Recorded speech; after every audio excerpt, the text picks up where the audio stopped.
Hello everyone, welcome to my General Hospital official channel. I hope everyone is having a wonderful day. Before we begin, please hit the subscribe button and give this video a thumbs up. Monday, November 20, 2023. On General Hospital today, Joss takes Adam to the emergency room, Alexis offers to assist Finn with his legal issues, and Christina and Blaze meet at the recording studio. Trina unlocks the door to her dorm room to depart, only to see Spencer asleep at her door, having waited all night. She can't believe he slept here, especially since he might have gotten in trouble with the RA. He claims she did not reply his calls or texts. She claims she didn't want to speak with him, and that he should have followed her desires.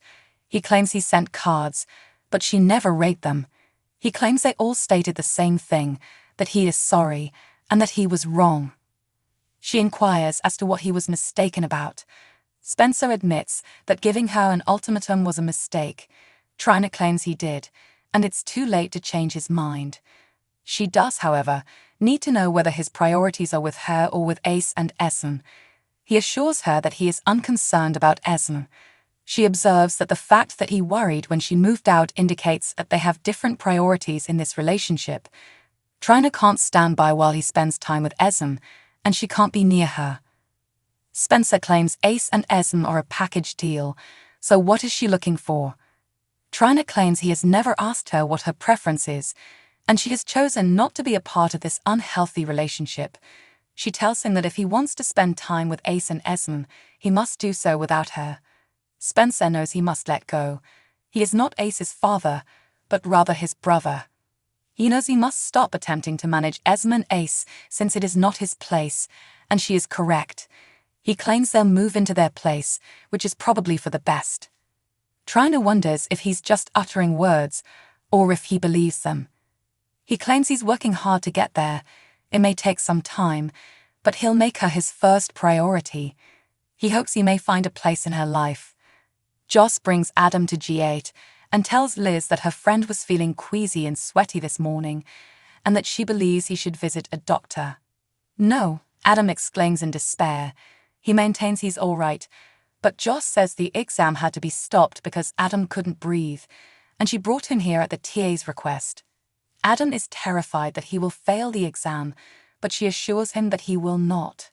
Liz places him in a wheelchair and transports him to the doctor. Adam begs Joss not to leave him. Liz later goes into Terry and delivers her some documents. Terry can't talk about the case because she needs to follow the rules to the letter, and even though Finn is her buddy, appearances matter here, and she can't be perceived as showing favoritism. Later, Liz informs Joss that Adam has been cleared and that he had a panic attack. She tells Joss that she did a good job getting him here and that she'll make an excellent doctor one day. Joss enters the exam room to apologize to Adam for blowing out at her. He insists everything is fine now, but she argues it isn't. He claims that he just took too much of his perception to help him study, and she thinks he was plainly out of it. She notices he's accelerating and wonders why he's doing this to himself. If pre-med puts too much pressure on him, he should change his major. He claims that this is his dream and that he has desired it since he was a child. She inquires whether it is his dream or that of his parents. When Joss and Adam return to the dorms, Joss informs him that they will take the makeup exam and that he should attempt to give himself a rest. He says he'll give it a shot. He expresses his gratitude to her for everything. Joss enters her room to discover Trina and Spencer kissing. She believes they made it up, and she is relieved that something worked out this morning. Joss informs them of Adam's panic attack, which disrupted their test. She admits to being concerned about Adam. Finn visits Alexis at her office because he wants help hiring an attorney to save his career. He recounts the events of a malpractice claim filed against him concerning a tapeworm patient, only to discover later that he had stage 4 cancer. Alexis warns him to avoid the GH attorneys since their purpose is to defend the hospital and will throw him under the bus. Finn claims Terry and Portia are his friends, but Alexis claims the attorneys are solely interested in winning at any cost, even if it means using him as collateral damage. She asks him to consider how the other side will handle this. She claims that this family is in mourning because a member died in his prime, and what does he think the jury would believe? Finn, hopefully, tells the truth. He had nothing to do with this man's death. She also mentions that they might think he was overworked and missed the diagnosis, and that the term cancer will set off at least one of the jury members. She warns him that if he does not get the correct attorney, his career will be ruined. Alexis would generally recommend Diane, but she is currently booked. She proposes he utilize Tracy and her lawyers, but he adds that she is now in Amsterdam dealing with Luke's affairs. Finn claims Liz suggested Scott, but Alexis claims he isn't the perfect fit for this situation. She decides to approach Diane. She contacts Diane, who agrees to take the case. Finn returns to the hospital, and Liz notices he's in better spirits. She inquires as to whether the lawsuit has been dropped. He claims it hasn't happened, but Alexis has fixed him up with Diane Miller. Liz thinks Diane is the finest. Blaze and Brooke Lynn arrive at the recording studio, and Blaze is overjoyed at the prospect of working with and recording a song for a big-time producer. Brooke Lynn inquires if she requires any assistance.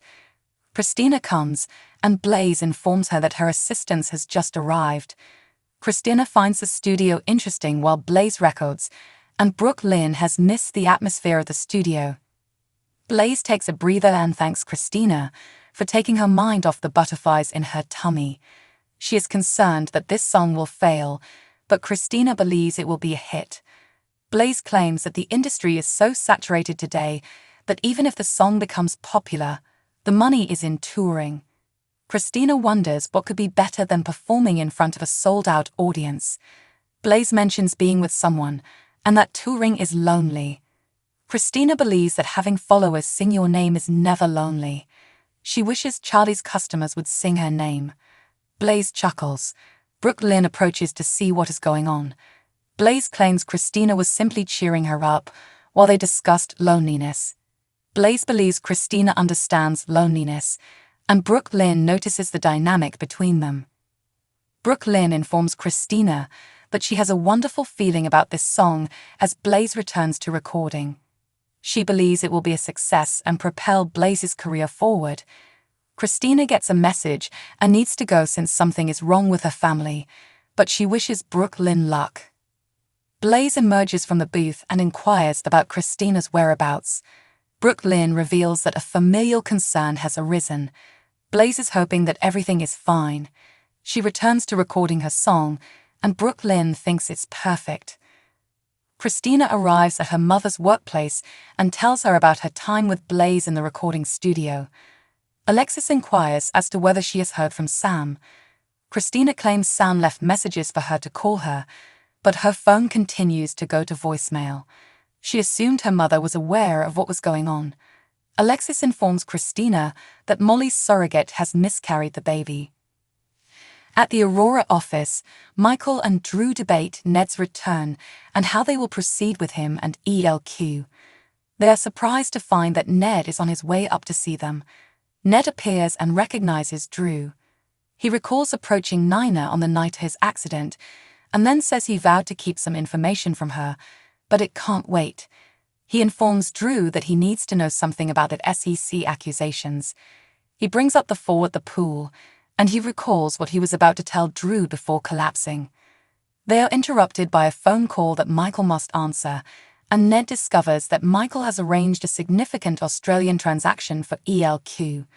Ned reminds them of his position as president, but Drew and Michael point out that he hasn't been himself. Michael intends to travel to Sydney next month to finalize the transaction, but Ned shouts, "You have no right to do so." Michael advises him to go over the deal because it is sound. Ned claims he has no authority to take on this challenge. Drew claims Ned was Eddie, whereas Valentine had been dealing with his mad father and was in prison. Drew claims Michael was the only one who could make this happen, and he should thank him. Michael, according to Ned, took advantage of the situation like a shark. Drew believes it's a terrific bargain, and perhaps he's envious that Michael performed a better job than he could. Ned advises him to keep out of the ELQ business because he is only a stakeholder. Drew informs Michael that Ned is a loose cannon and that they must proceed with the takeover and save ELQ. Carly comes at the Metro court and finds Nina on the phone, arranging numerous things. Trish notices Carly and wonders if there is a rumor going around that she might be returning. Carly explains that she is currently quite pleased at Kelly's. Nina approaches Carly and inquires if she is available to discuss her offer. Nina and Carly sit down, and Carly is perplexed as to why she made this offer. Is it Willow's fault? Was she the impetus for her to sell, and making peace with her benefits Nina's relationship with Willow? Nina claims Willow is the cause, and she believes it will aid in the healing of numerous rifts. Carly claims Willow said the same thing, and while she appreciated the offer, she cannot decline. She wants the hotel back, but she lacks the financial means to do it. Carly receives a text, and Nina fears silently about what Michael will do to her. Carly assures Nina that she need not be concerned. Willow is also aware that she will not take the offer and is okay. She advises Nina to take the win, that she earned points with Willow, and that she will keep her hotel. On the next episode of General Hospital, Carly asks Drew what he plans to do. "I'm out," declares Cody. Sasha appears and says, "Maybe not." Curtis informs Jordan that she is the only one who understands what she has discovered. Nina questions Charlotte about what she did to cause Anna to leave. Anna accuses Valentine of being untrustworthy. Sunny threatens Cyrus with a permanent shutdown. So what do you guys think about this update? Let me know in the comments below. And if you like my videos, please press like and subscribe for more. I'll see you guys next time.